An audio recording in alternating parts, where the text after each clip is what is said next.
আসসালামু আলাইকুম সম্মানিত প্রিয় দর্শকবৃন্দ, আশা করি আপনারা সবাই ভালো আছেন। সাহিত্যের মৃত্যু সেদিনই হয়েছে যেদিন কুত্তা কাফিরা বই লেখা শুরু করেছে। আমি আবারও বলছি যে সাহিত্যের মৃত্যু সেদিনই হয়েছে যেদিন থেকে কুত্তা কাফিরা বই লেখা শুরু করেছে। নিজেকে ঠিক কতটা নোংরামিতে দিয়ে গেছে সেটা অলরেডি সোশ্যাল মিডিয়া এটা পাবলিশ করে ফেলেছে। বই মেলাতে গিয়ে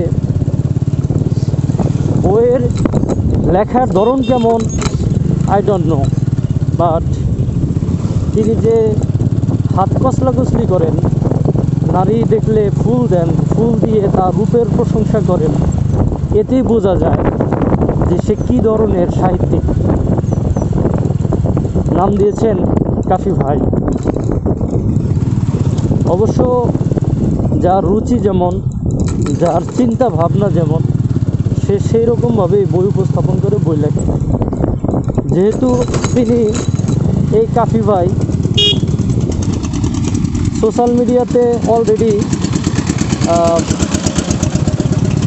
একটা পাবলিসিটি পেয়েছে, জনপ্রিয়তা পেয়েছে, সেই জনপ্রিয়তাকে কাজে লাগিয়ে তিনি কিছু এক্সট্রা ইনকাম করার ধান্দায় তিনি বই লিখেছে যে প্রাক্তনকে কখনো ক্ষমা করব না। আমার মনে হচ্ছে যে কুত্তা কাফির কাছ থেকে তার প্রাক্তন মুক্তি পেয়ে বেঁচে গেছে, কারণ যার রুচিবোধ এত নিম্নমানের, নারী দেখলেই হাত কসলাকসলি করে, নারী দেখলেই মানে কী বলবো আর, এটা তিনি এমন বিহেভ করেন তাতে মনে হয়েছে যে তার হাত থেকে তার গার্লফ্রেন্ড যে ছিল মেঘলা, ইয়াস মেঘলা, আর রুচির দুর্ভিক্ষ চলতেছে বর্তমানে। রুচির দুর্ভিক্ষ কীভাবে চলতেছে, এই কুত্তা কাফির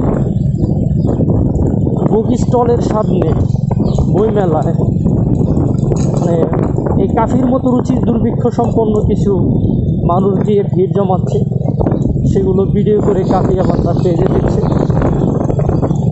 একটা কথা হচ্ছে, কাফি নিজেকে তার একটা থেকে, তার নিজের পেজ থেকে তিনি লিখেছেন যে আমার বই যদি এতই নিম্নমানের হয় এবং আমি যদি নিম্নমানের হই, তাহলে আমার দোকানের সামনে কেন এত মানুষের ভিড় জমায়, কেন এত মানুষ আমার দোকানের সামনে।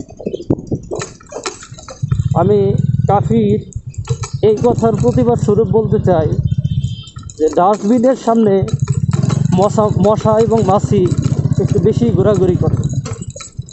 যেখানে নোংরামি থাকে, যেখানে পর্দার অপব্যবহার থাকে, পরশ্রীকে তার রূপের প্রশংসায় বাসিয়ে দেওয়া হয়, সেখানে কাফির মতো দুশ্চরিত্রবান যারা হাত কসলাকসলি করতে পছন্দ করে, এরা ভিড় জমাবে। It's very simple.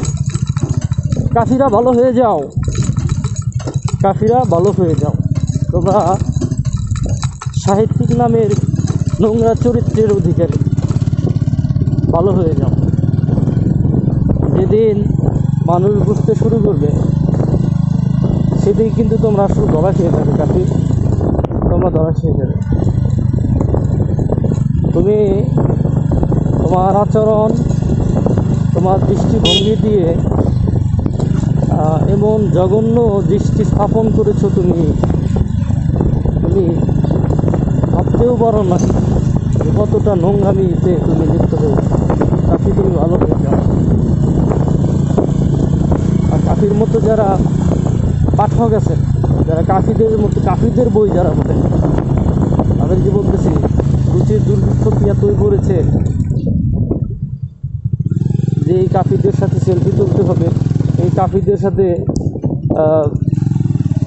Video make করতে হবে। রুচির দুর্ভিক্ষ কি এতই পড়েছে, আপনারাও ভালো হয়ে যান। আপনারাও নিজেদেরকে শুধরে নিন, তা নাহলে আজকে সোশ্যাল মিডিয়ার মধ্যে একটা প্ল্যাটফর্মে যেভাবে